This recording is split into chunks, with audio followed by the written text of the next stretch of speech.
It's Tony González from Made in Metal, and now we are going to talk to Kee Marcello, who is the guitar player from the new band, his band Out of This World, but maybe you knew him when he was in Europe. All the question, Kee, how are you? I'm great. Thanks for having me, Tommy. Yes, you're welcome, Kee. I'm really glad to talk to you. And if I have time, I will tell you a story that it happened to me when I was living in Cuba, maybe 15 or 20 years ago. All right. Yes, but first we are going to speak because Atomic Fire Records recently released your CD under the name Not of This World. But this CD was previously released with very good sales in Amazon Japan. Yeah, it was great. I mean, first, the original idea was to make a crowdfunding. I don't know if you know this. So first we started off as a crowdfunding, but when we did that, we got interest from Japan, and in the end, it became like a competition between labels, which one would get us. And in the end, JVC Victor signed us, and they did a tremendous job. We were #1 on the album charts, and it was fantastic. And after that, we wanted to sign with Atomic Fire, but they had 7 months of a startup before they can start the label. But we took the decision to wait for Atomic Fire because we believed in them. So that's why the album was released in April in Japan and so much later in the rest of the world. I was thinking that it was released in Japan and we hadn't the opportunity in Europe to see the album, but I saw that it was sold in Indiegogo. Yeah. And tell me, Kee, for a long time, you were recording and touring under your own name. What are the differences now in creating a band under the name Not of This World? It's a big difference, actually. First of all, there's completely different other dynamics when I just play the guitar and Tommy is singing. You know, in my solo career, I do the playing and the singing, which is more like a singer-songwriter frame of mind, so to speak. Now I'm 100% concentrating on the guitar, the keyboards, production, and Tommy sings all the material. So it's a different dynamic altogether. We discovered each other and playing on another project together, and discovered that we work really well together. Everything is so easy, you know. I have a song, I come up with that, and I show it to Darby, to Ken, and to Tommy, and it's like, oh yeah, everybody's going in the same direction, which is not always the case.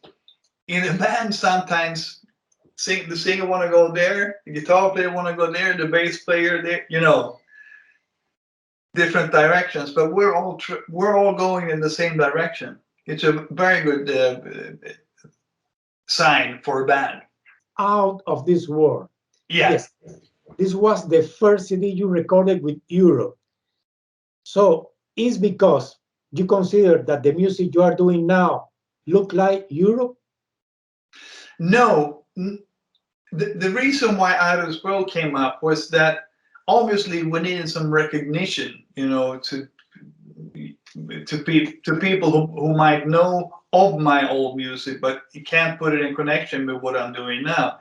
So somebody suggested that I would name it Kee Marcello's Europe, but that's ridiculous. There's only one Europe.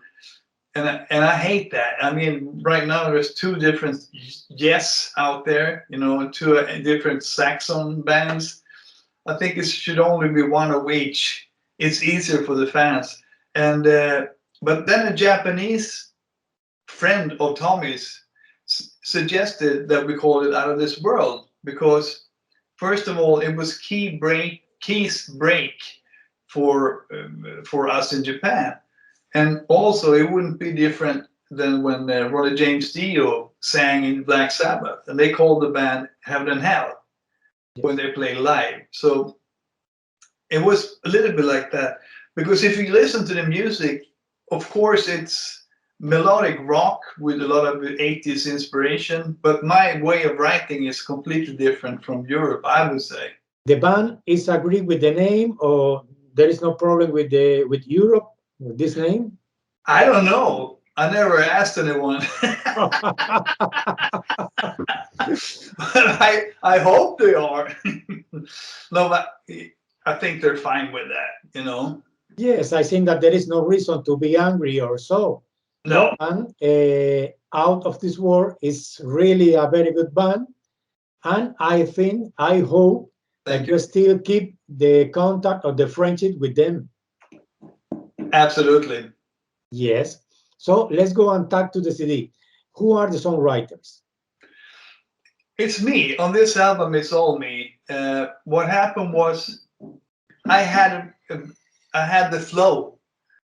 First of all, I wrote 3 songs for the project. You know, it was the 3 first ones was Twilight, Lighting Up My Dark, and In a Million Years, which I already had a demo of, and I'll come back to that. But those songs, I have like the opening of how to write this album, so they just let me keep on writing. So there are 8 completely new tracks, and then there's In a Million Years, which I originally wrote for Europe for Prisons in Paradise. And I had it in my pipeline for all these years, and it wasn't until I heard Tommy sing it that I realized this is going to be great.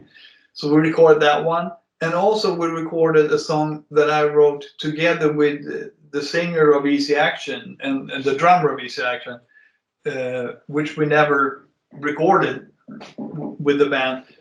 So we brought it in, and I played it back to the band, and they liked it. That's Not Tonight. So on this one, I wrote all the songs, but for the next, I'm hoping to involve, you know, when the COVID is over, we can get together and meet. Yes. To involve Tommy in the songwriting more, and to get together with the whole band and just jam.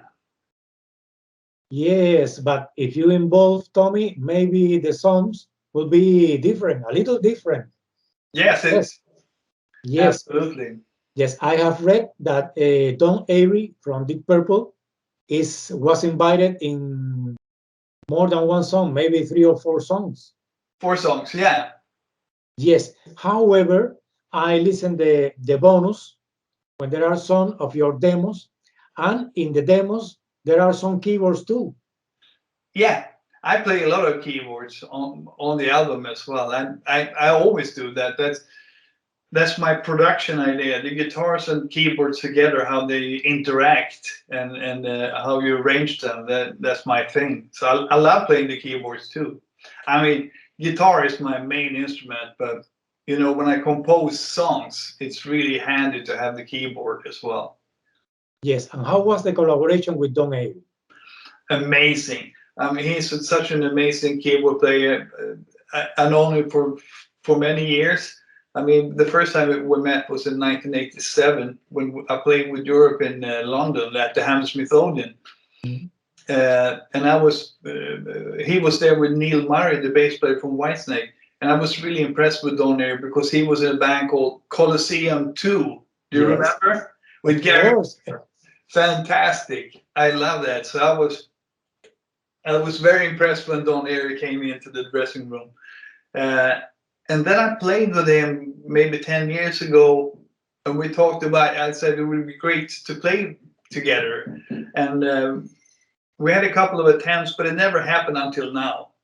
So I'm very happy that we finally got together and play, and he's amazing. He's such a versatile keyboard player. I mean, his organs and piano playing and the synths, everything is just amazing. He is a real goddamn keyboard player. You told me before that there was a song that you wrote for Europe, and you keep it. And tell me, is there another song that is older, or you write some songs for this CD? No, that was the only old one. The East Action one I mentioned, but everything else is written now in the midst of COVID. I was sitting in my studio just writing, That's the only positive thing with the COVID-19. I've been getting to write so many songs because I couldn't go anywhere. So that was the only thing to do. Let me tell you that I listened to the CD. I listened before when it was released in Japan, and then I listen now again and for the interview. And this CD is full of potential singles. There is one that I like it a lot, Hanging Out. Please tell me about the song Hanging Out. How did you write it? How was the feeling? Tell me. Yeah, it's actually funny because it starts with the synth. So first I thought it was going to be a different song. So I had basically two ideas for two different songs, and I just merged them.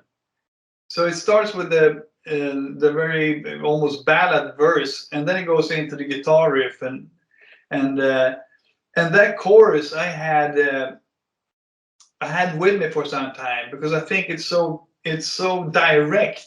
Only two chords, very simple, but with those background harmonies, and you know the simple. Don't you keep me hanging on? We're all been there, you know. Why do you keep me around if you don't want me? You know, that sort of thing. Uh, and it all came together very fast. I did that song. I did the demo in a day or so, and then we tried it out in the studio, and just all the pieces fell right into place. You know, the half tempo with Darby in the verses, and yeah, it was a lot of fun doing that. It's got many ups and downs.